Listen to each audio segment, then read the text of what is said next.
Hello everyone and welcome back to the Black Football Club for another volume of my Liverpool Football Club, the Retro Series. And here I am again on the banks of the River Severn in oh so beautiful Ironbridge. And just look at that October sunshine and the reflections behind me. What a place this is. I couldn't possibly recommend Ironbridge highly enough to you, but my battery's dying so I had to be quick. This was featured in Read All Over the Land, Liverpool's only and now 28-year going strong independent fanzine. And it's also in the column, yesterday's paper. And this was Liverpool 3, Tottenham Hotspur 1. Liverpool fans of every individual red stripe and persuasion will each have their own personal indelible memories burned into their red heart. Mine are, in any footballing fancy that takes you, attending the 1986 FA Cup Final and standing directly behind that camera and watching Ian Rush wheel away in delight as the 3-1 come from behind win was assured over neighbours Everton in the first Merseyside FA Cup Final. Having that lucky yellow ticket for the Cop's last stand as we said goodbye to a standing Cop for the last time. Had a rather good view of Jeremy Goss's screamer that day, and the ovation for the King pre-match still moves me to tears. I'll take the memory of that explosive roar with me to the great footballing beyond. My first European trip in 1996 and the quaint Swiss town of Sion. Afternoon merriment, and after a short local detour, we were the heroes of the coach before God scored a brilliantly cheeky equaliser in a 2-1 victory.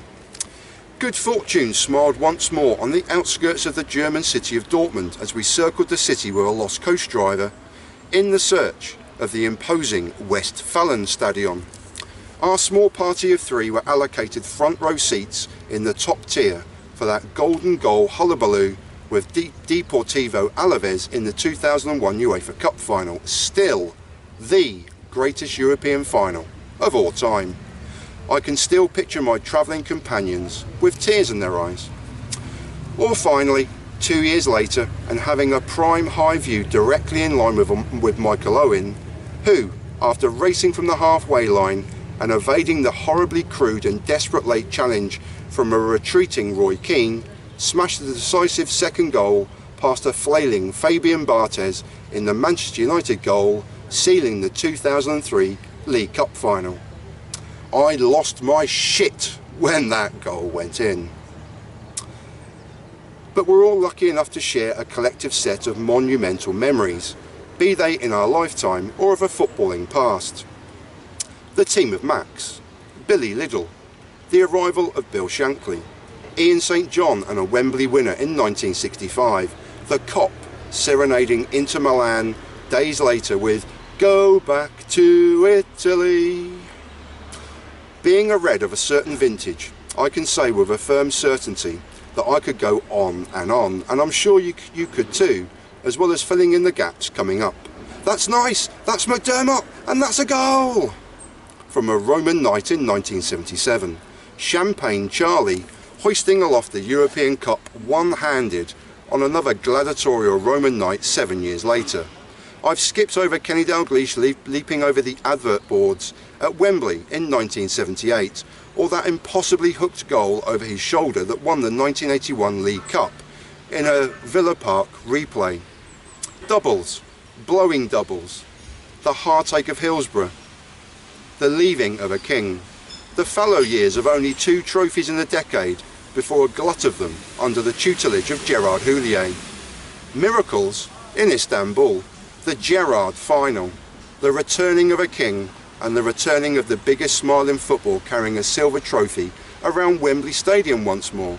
Barcelona, Real Madrid, Jurgen Klopp, Jordan Henderson dancing, Divock Origi, Mo Salah, 4-0 up at half-time at Old Trafford, club world champions, champions of the world. For a golden period, a very golden period, the team you and I support played PlayStation football from an entirely different playbook to everyone else.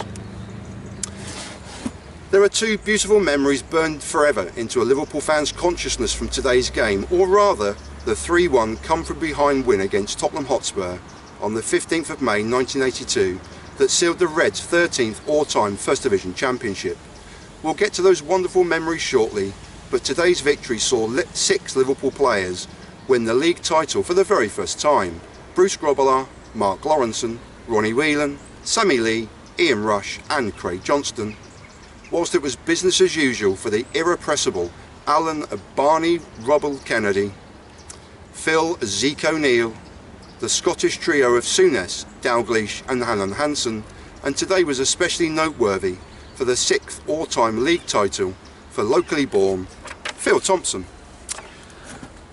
With only a hardy few souls in the know that the beautifully ornate First Division Championship trophy was hidden away inside Anfield and ready to be presented to the Reds should they indeed beat Tottenham Hotspur, Liverpool trooped off at half-time a goal behind to an incredible volley from Spurs' soon-to-be lifelong legend Glenn Hoddle that flew past Bruce Grobbelaar from fully 30 yards out. The 35 minutes of highlights available for this game show this to be the London team's only real shot on target for the entire game, but at half-time they enjoyed a slender lead and were threatening to ruin the championship party.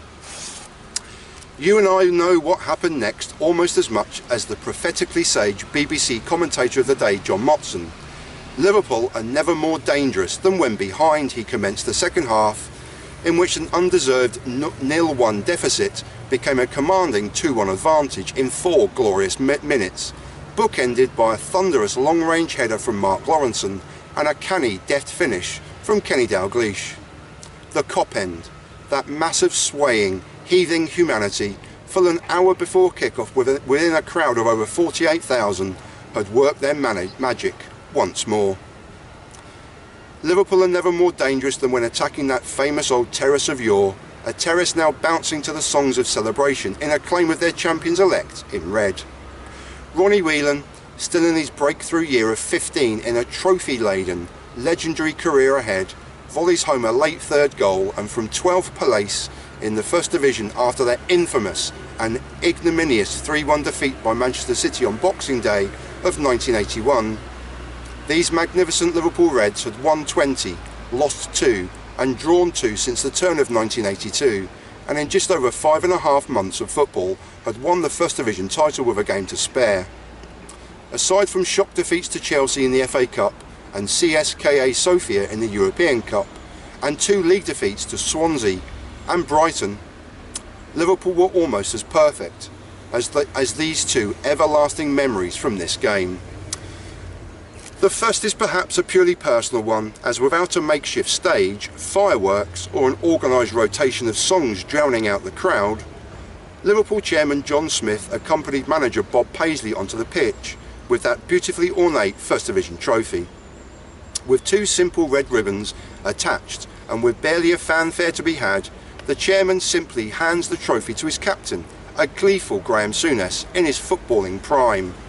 The memory burned into my fandom of that moment is of Souness thrusting that grand old trophy skyward and to all 4 corners of that grand old stadium, before another defiant thrust toward the Kop as he ran towards that celebratory mass of jubilation to turn and joyously toss that beautiful old trophy high into the air. The second is a collective memory once more for all of us. As Liverpool fans, we are incredibly fortunate to have a multitude of reasons, and one I've long argued for is that our true heroes rarely play for anyone else. Much has changed since this game on a sunny May afternoon in 1982, and in the past 2 decades alone the one club man has almost entirely left the game. Quixotically, Ray Clem Clements wasn't strictly only a Liverpool Red after having signed from Scunthorpe in 1967. Today, Ray was in the opposition goal for Tottenham, a club he'd win the FA Cup with at Wembley in just 7 days' time, as well as the UEFA Cup and the Charity Shield in his 7 seasons with the London club. But together with the 61 caps for England, Clem will always be universally known as Liverpool's goalkeeping custodian for 14 trophy-laden years whereby England's #1 would garner an astonishing 5 First Division titles, 3 European Cups, 2 UEFA Cups, 1 European Super Cup and a domestic double of the FA Cup and the League Cup, in addition to 5 Charity Shields. So becomes the memory.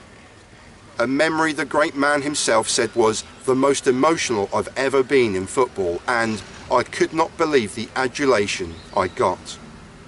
The adulation came from the Kop end, that heaving, swaying mass of humanity welcoming their returning hero with a standing ovation, arms aloft to loudly clap their forever hero onto the field of play. Captured on camera from behind the goal, Ray runs towards the Kop, returning their applause, arms high in the air and a perfect mirror of symmetry between fan and sporting idol. Ray punches the air in celebratory thanks not once but twice, before waving to his family in the main stand and politely applauding the Kop's serenade of the #1 goalkeeper in England. It's an incredible fleeting few seconds of genuine, heartwarming humanity. I never saw Clem play. My Red Odyssey started in the first season of a madcap Zimbabwean in our goal, and he remains my footballing goalkeeping love, closely followed by today's bearded Brazilian genius and Pepe Reina, when we almost shocked the footballing world once more. If you have a spare hour, I'll take you through my love for all three of these gloved footballing gentlemen and the magnificent teams they play behind, but they'll never receive the adulation afforded Ray Clements on that sunny day of the 15th of May 1982. Thanks for the memories, Ray. Ray Clements, 5th of August 1948, 15th of November 2020. And that was another volume from my Liverpool Football Club, the Retro Series, that was featured in the longest running and only Liverpool fanzine read all over the land. And I also have a prop, because I'm obviously here trying to sell my book, Chasing the Impossible and a Sword of Damocles. I self-published it in May 2023 when traditional publishers refused to read my manuscript. I'm just trying to poke them in the eye and prove them wrong. Go on, buy it. Just buy it for the bloke next door you never speak to. Just say you don't like him and you just thought you'd buy him a book. Here it is again, Liverpool Football Club, Chasing the Impossible and a Sword of Damocles. It's a book I'm immensely proud of. There'll be links below for you to buy it from Amazon. There'll also be links below for other ways in which you can support me. But I leave you, as I put down my prop, in beautiful Ironbridge on the banks of the River Severn in some beautiful October sunshine. And I leave you in peace. And I thank you for watching. And in solidarity. Please take care out there, everyone. Please enjoy the background, if not the foreground. And I'll leave you in peace. Thanks for watching, everyone.